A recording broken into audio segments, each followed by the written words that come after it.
Good morning. How the devil are you all doing this fine day? Me? Well, this morning you find me even more exasperated than usual over construction industry bureaucracy.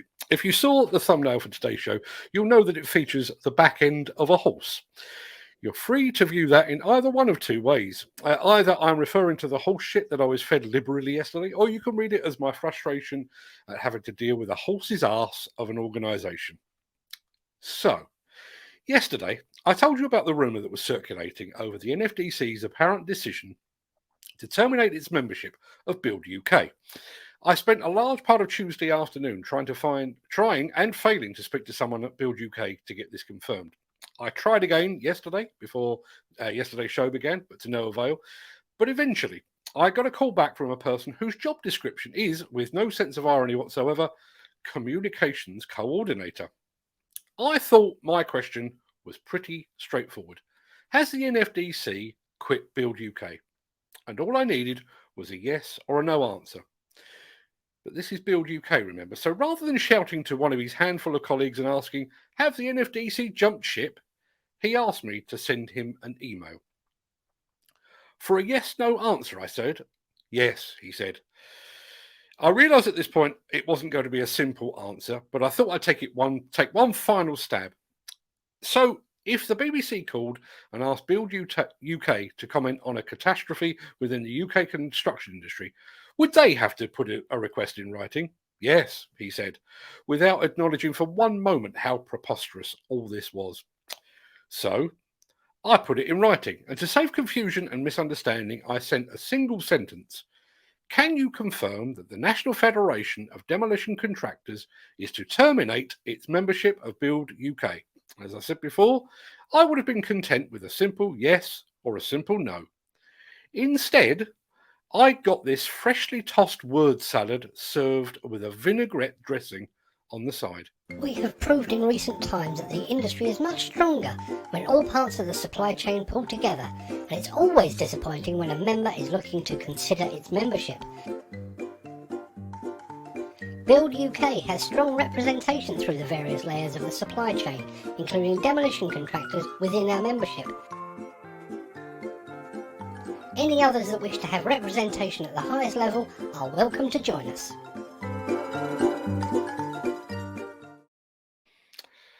I can't be absolutely sure, but I think that was a yes. Personally, I'm at a bit of a loss for words over all that. But thankfully, I have a sound effect set aside for just such an occasion. Hey, that's some bullshit. If that's an example of the level of bureaucracy and inaction that Build UK members are forced to endure, I can only applaud the NFDC's decision to sack it all off. The NFDC has worked for years to convince Build UK members to insist on NFDC membership as a prerequisite to tender. Based on the email from Build UK, they will take anyone that's willing to stump up the membership fee. Now, with all that being said and done, let me roll the intro, post the question of the day, and get this show officially on the road. And we have not one, but two guests standing by. The first one will be pretty much immediately after I've done the birthday. So here we go.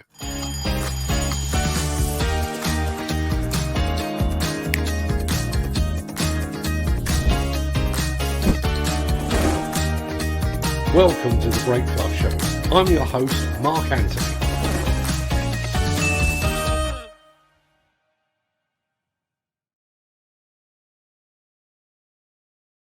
It is Thursday, the 29th of September, and as that remarkably persistent and ever frustrated man just said, welcome to the Breakfast Show. I am your host, Mark Anthony. In today's show, a US demolition firm has been fined $1.2 million over a fatal building collapse in Boston earlier this year. Doosan comes to the rescue in a US scrapyard. John Deere lifts the lid on its latest loader, and the unseen benefits of the switch to alternative energy. Plus, later in the show, our Builders Conference CEO Neil Edwards will be here to bring us up to speed with the true state of the UK construction sector. And we'll get to all of that in just a second, plus our surprise guest. But first, let's see who among the rich and the shameless will be celebrating a birthday on this day of days. Happy birthday! And it's many happy returns to Admiral Horatio Nelson. You know, the one with the column. And to actress Greer Garson, happy birthday also to Brief Encounter actor Trevor Howard, Inspector Morse writer Colin Dexter, and to disgraced Italian Prime Minister Silvio Berlusconi. Anyone for a spot of Bunga Bunga? To former runner and London 2012 organiser Sebastian Coe, comedian Andrew Dice Clay, singer Mari Wilson, and to Suede frontman Brett Anderson. But far more importantly, today marks the birthday of the original wild man of rock and roll, the killer, Mr. Jerry Lee Lewis. Many happy returns to them, one and all.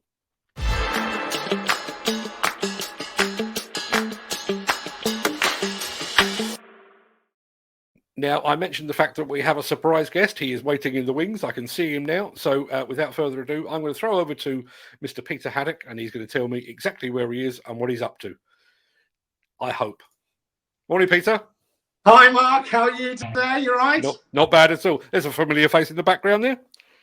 Welcome, Nicola Bird, to the live show, Mark. You know her. I know her. We've done a lot, both of us, with Nicola, and we're currently at Excel, where Nicola spent years putting this amazing brand new facility together, and they've just taken their first apprentices, haven't they, Nicola? We're sat in the simulator room. We've got 1, 2, 3, 4 simulators from 10 star. We've got the Leica Geosystem stuff here. Behind us, we've got JCB, because outside I'm going to be doing some videos with Nicola, brand new JCB equipment. Those are the key partners at Excel. What's it all about, Nicola? Well, we're the first UK industry-led construction school. Like I said, we have apprentices here, but we do anything from apprenticeships to next year being a master's degree. So we're a school of many things, teaching technical, vocational, and it's just getting started.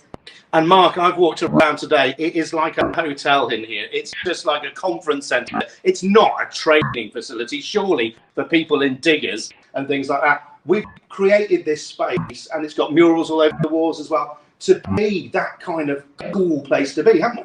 Yeah, absolutely. You know, in the construction industry, training, we're in competition with colleges, with universities. So we want college students to come and feel like they're really valued, like they've got an aspirational place to come and learn.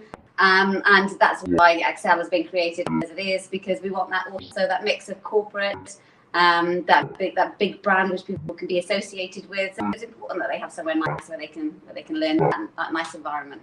And what's interesting, Mark, is outside there are brand new Stage 5 JCB machines outside of the dig area where people are actually learning right now. And we've got the brand new MC1, very latest, like a machine control that is attached to some of those machines, but also in here we've got this particular station that is ready to go for training on machine control. And that's what it's about. You've got futures here, so you need future technology, simulators and everything, don't you? 100%. You know, we've been so fortunate with all of the support we've had from the industry, you know, JCB, Leica Geosystems, UVEX, and a lot of other companies that have donated a lot of equipment.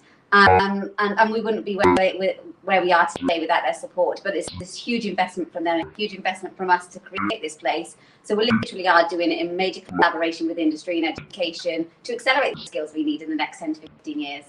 And folks can actually get their trained operators coming into here in the future as well, Mark, to get them upskilled on the latest technologies with the latest simulators to hand. So it's all about integrating industry, the demand and need in this area, and you can tell where we are, and actually putting it all together to make it work for the individuals that are walking through this door. And I've seen them, Mark, they look superb in their brand new PPE. It's all about making a statement, isn't it? To say where you are, you're part of a community, and actually you're training for jobs, not training's sake. Yes, so they've all got uniforms, they look smart, they look like they belong, they feel valued, and that's just, you know, they're just on the start of their journey. They've only been here, this is their second week, and they're already putting out great stuff, and it's just exciting to have them through the door.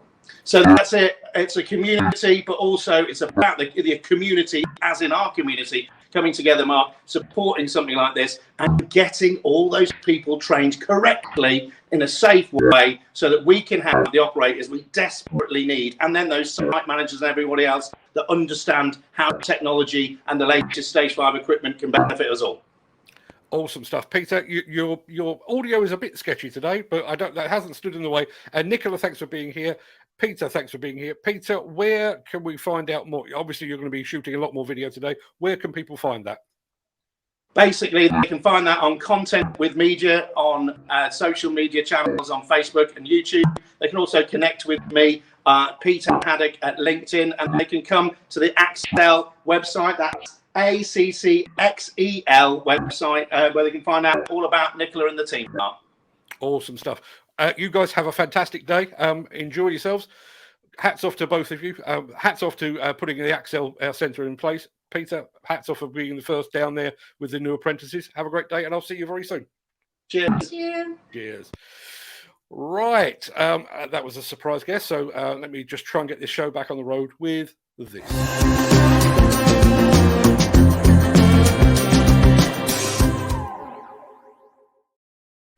If you were watching the show way back in March, you might recall that we reported on the partial collapse at the government centre in Boston, in which a demolition worker was killed. That's the Boston in the US, by the way. Well, now, just 6 months later, the case has been investigated, the findings published, and fines are about to be handed down over the demolition company's willful exposure of workers to hazards. This is the local TV news report about that. Brockton-based demolition company is now facing $1.2 million in fines in the death of a worker at the government center parking garage.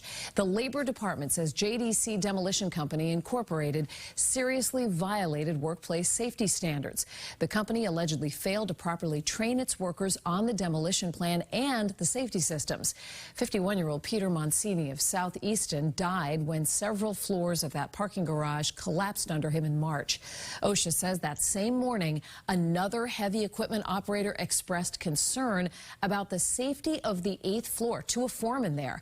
Tonight, a spokesperson for JDC Demolition tells WBZ it is reviewing the citations and will contest them if necessary.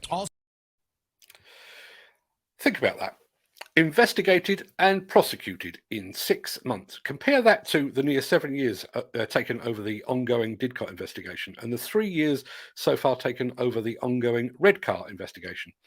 Our demolition industry here in the UK is among the best in the world. I fear the administration surrounding it is among the worst. The Miller GT series heralds a new era of unrivaled power and cutting-edge intelligent coupler technology, increasing job site safety, machine versatility, and productivity. It's the added versatility that you need at the value you can afford. To find out more, visit millergroundbreaking.com. Although equipment manufacturers would have you believe otherwise, machines go wrong. But it's not about whether or not they go wrong. Sometimes it's about how well the manufacturer or the dealer responds when they do.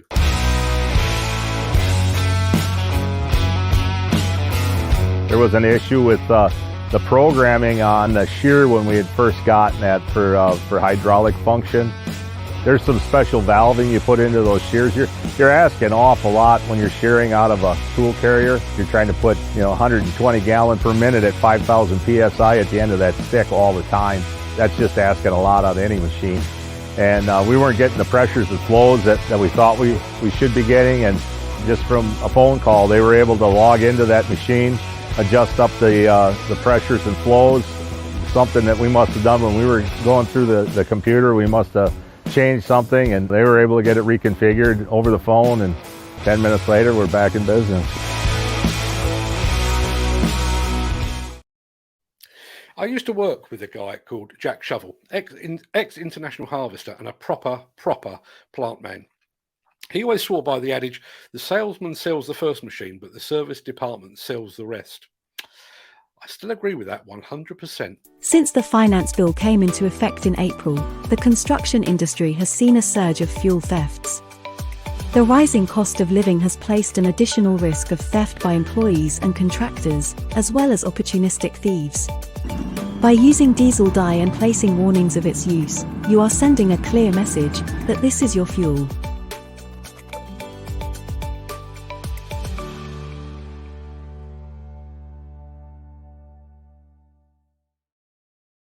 I am looking forward to Bauma 2022 for a number of reasons. catching up with old friends and hopefully making a few new ones along the way, spending some time on the Liebherr stand, seeing machines that I've previously seen only in photos or video form. But I'm also looking forward to seeing what John Deere is up to in the field of construction equipment. Here in the UK, we're kind of starved of John Deere equipment, which is a damn shame, because it looks like this. Our loader is one of our most important pieces here at the mine. We're fortunate to have a two-pass machine that gets the trucks in and out of here quickly. In the course of a day, if he's loading trucks and it's a two-pass machine versus a three-pass machine, he's 33% more efficient.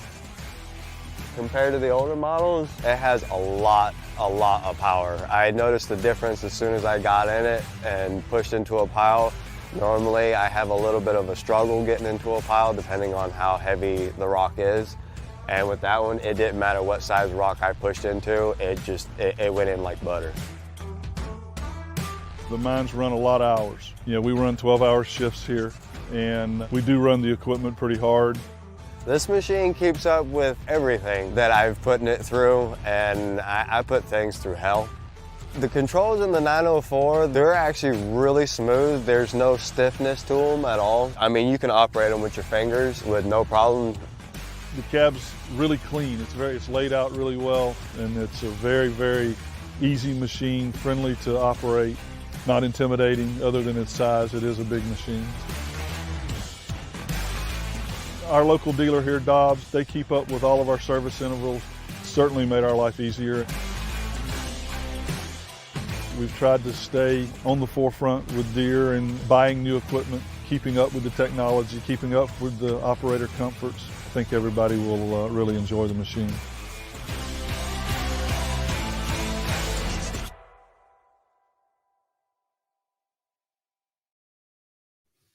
Yeah, as our friend Nigel Williams has just said, that Deere shovel is awesome. Totally agree. I really hope it makes the journey to Munich next month so I can give it a proper once over.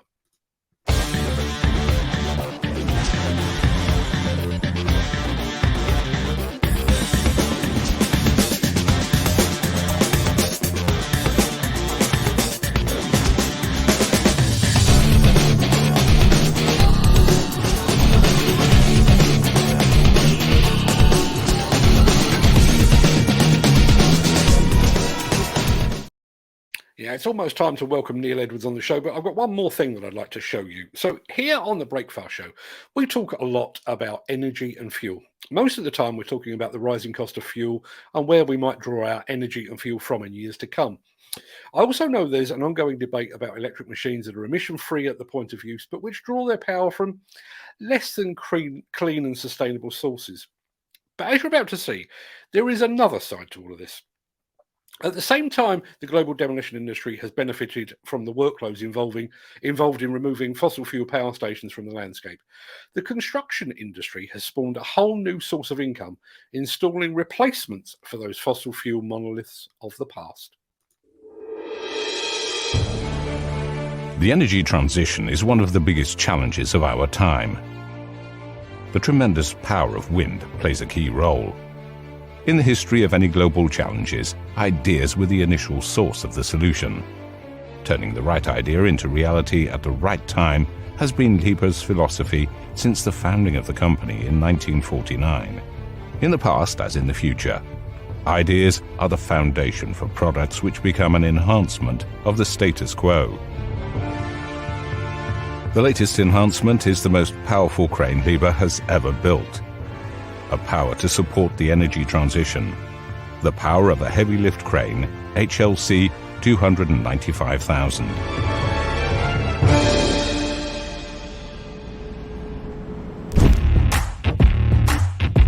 Ideas at Liebherr start with more than 7 decades of experience. Experienced and certified experts have processed thousands of tons of steel, assembled tens of thousands of parts with the highest precision and state-of-the-art machinery into a unit, which consists of components from many Liebherr companies who are well-known experts in their business. A unit which can be easily handled in Liebherr's large manufacturing halls at the port of Rostock. Best conditions for installing this large type of crane are offered by the adjacent quay, with direct access to the Baltic Sea. With state-of-the-art equipment, all components can be installed quickly, safely, and efficiently.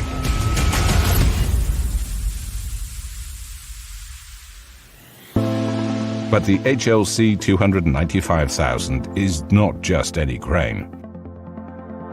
With its maximum outreach in combination with the maximum lifting height, this heavy lift crane is the perfect tool to build offshore wind parks of the next generation.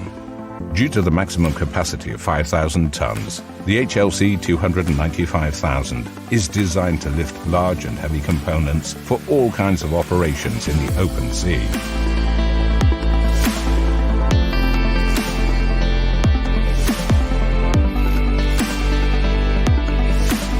The unique compact design, as well as the pure variety of features, evolved this heavy lift crane to be more than a problem solver.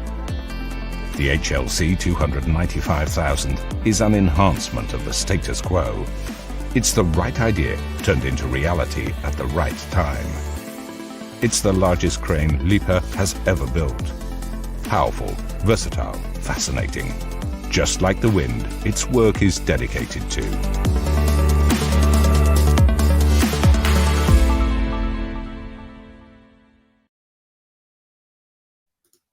Yeah, it's another fantastic film from the fine folks at Liebherr, and I do need to address this.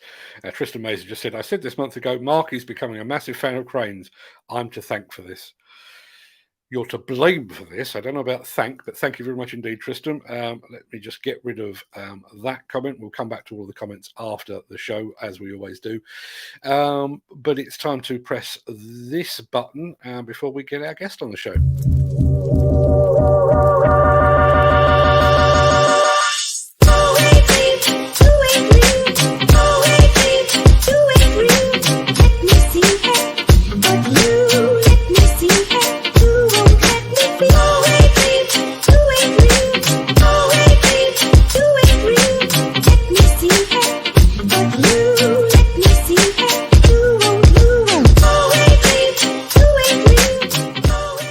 Right, that pretty much wraps up the main part of this morning's show.